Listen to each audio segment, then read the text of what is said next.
Rodriguez here, Varsity 845 at Chester Football Camp with Coach Ron Stover and the Iron Man himself, quarterback Anthony Agnabeni, who suffered through some injuries and kept on playing. So tell me about it. You had the collarbone, and you tell me when did that happen? You broke the collarbone. It happened at our homecoming game. We were trying to run an option, but it got kind of blown up. So I cut across field, and all the weight of me and the defender landed on my collarbone and just snapped in half.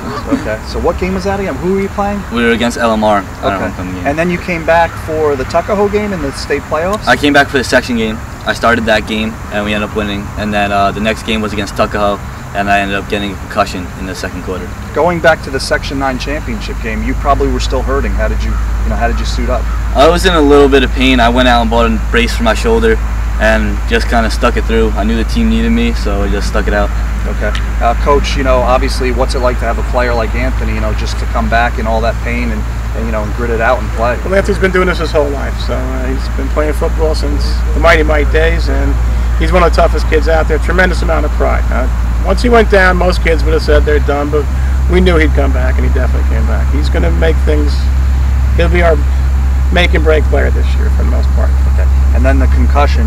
How are you doing coming into this season? How are you feeling after the Concussions aren't anything new to me. I had a couple of my days playing, so it's not really bugging me that much. I'm not going to really think about it too much. Okay. Just go out and play my game. How would you explain it? How do you do it? A lot of players, just some of those injuries, they might just want to sit it out or stop playing. What's the key to your success in being able to do it?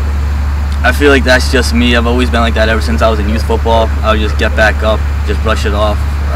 Pain's only temporary. You only have to get one section win. You gotta do what you gotta do. Okay. And of course, you're the brother of James Agnabeni. He's playing at pace. Last year, he was quarterback, running back, wide receiver, return kicks. I think he served as coach, water boy, some other things. So just tell me, following your brother, you have some big shoes to fill, and I'm sure he'll be watching, so tell me about that.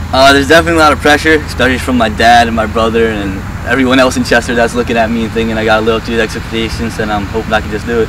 Okay. All right, guys, good luck this season, and thanks for having me. No problem. Good luck, guys. Good luck.